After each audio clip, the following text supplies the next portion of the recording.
Hello everyone, I'm Alex Dykes, and today we're inside a 2014 Volkswagen Passat, and we're taking a look at the RNS 510 navigation and infotainment system.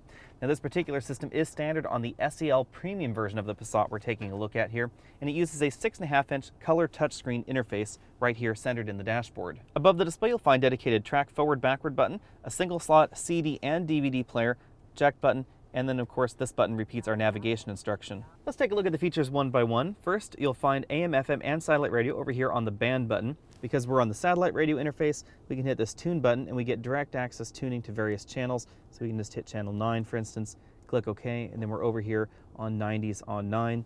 The extras button is where you will find additional features specific to the particular band that you're on. So we have scan, Sirius sync, travel link, jump alerts, display off and tag, etc. Sirius Travel Link is where you can get additional travel information like weather information, fuel prices, ski info, movie listings, etc. This is all delivered by Sirius XM satellite radio, and it does require a subscription. If we click on back and we hit the band button again, we go over to our FM, and now when we click the tune button, we have a little slider down here on the bottom. This does allow you to drag the slider like this, but it's not as responsive as the more modern systems from various competitive manufacturers. Moving on to the media interface, right now we have an iPod connected to the MDI interface. This does work very well with a wide variety of USB and Apple devices. We have repeat extras again right here. It's where you can mix, scan, you can see what your hard drive capacity in the system is right now. And this system does have a built-in 30 gigabyte hard drive, of which 19 gigabytes is usable to the user for the media library. You'll find that right up here on the HDD. You can import media files via either a USB stick or via a secure digital card slot inserted right in this slot right here. Now the system does not offer voice commands for selecting your tunes on your iDevice or your USB media device, but you do have full access to your USB or media device in this system via the display screen, and it will let you use this while you're driving. You also can drag the slider, although it is again not quite as responsive as some of the other entries. Bluetooth media streaming is standard on all models of the Passat. We also have that integrated hard drive, as I said. If you had a CD or a DVD in the drive, this option would be illuminated. Same goes for that SD card right there. The video option right down here applies only to those DVDs if you insert them in that slot. The sound button right over here is where you can change your equalizer, your balance and fader. We also have volume settings for the various systems in the car, like navigation, telephone, readout volumes. We have our speed-dependent volume control. You can turn that on and off. We have our AV video output, and you can turn that on and off if you want to connect an auxiliary screen to this system. And we also have the touchscreen tone. You can turn that beep on and off right there. The last option on the left is the phone interface. If we click on over there, you can see we have memory presets available right here. These are basically speed dial buttons. We have our direct access dialing keypad right there, which I find very handy. Recent calls. Extras is where you can turn your mute on, turn your hands-free off, and conference call. We also have access to our phone book right here, downloaded via Bluetooth.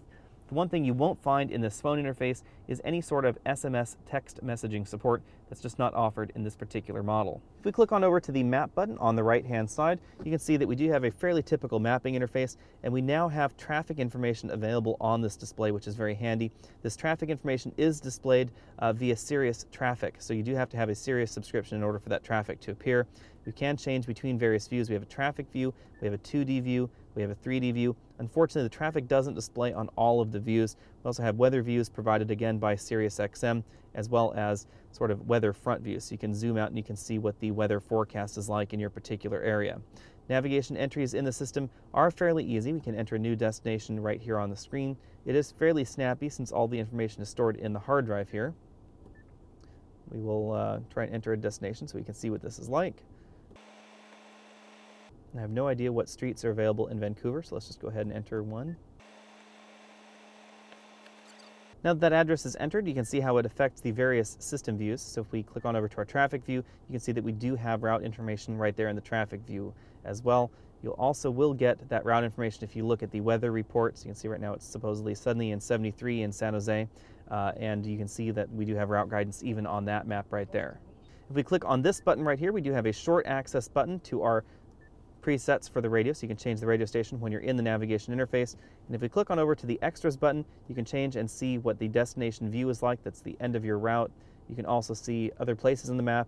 You can activate lane guidance, activate the split screen right here, so you can see the turn-by-turn directions right there on that side of the screen, which is kind of handy. And we do have direct access to our weather, day-night mode display off, as well as Sirius Travel Link again, and that's the same screen we saw earlier with weather prices, fuel prices, sports scores, movie listings, etc. Now, the setup screen is where you will find system options, and these are basically just system options for the RNS 510 system. These really aren't system options for the vehicle. Most of those vehicle setup options are in the multi-information display between the speedometer and the tachometer. And if we click the guide button down here, the system will repeat your route guidance. One thing to know about the RNS 510 system, especially if you had used this system in prior generations of Volkswagen products, is that Volkswagen has actually decreased the number of available voice commands in this system versus a previous generation of the RNS 510 system. So the voice commands in this 2014 model aren't going to be quite as complete as the 2011 or 2012 models of this essentially the same system. And that was done for performance reasons. Volkswagen was getting a number of complaints that the performance in the system wasn't acceptable, and so to help fix that, they reduced the number of available voice commands in order for the processing to happen a little bit faster. Overall, while I like this system, and this would definitely be my choice if you were going to be buying a Passat, I would definitely option up into the RNS 510 system from the other systems available in the Passat. This is not my most favorite infotainment system in this segment. There's nothing that it does wrong necessarily. It's just not as fully featured as Ford Sync or the Toyota Entune or even the Honda Link systems that you'll find in the Honda Accord. All those systems just have a slightly better polish. They also have larger screens, better voice command systems as well. Thanks for taking the time to watch this video. Again, I'm Alex Dykes, and this has been the RNS 510 Infotainment and Navigation System, and we've been inside a 2014 Volkswagen Passat. If you want to know more about the Volkswagen Passat, then just go ahead and click on over to our channel. You'll find the full review of the 2014 Volkswagen Passat coming up in about a day or so. So go ahead and click that subscribe banner at the bottom of your screen so you can be updated on all of our latest videos. Comment on this video, tell me what you liked and didn't like about the video or about this particular navigation system in general, and I'll see you next week.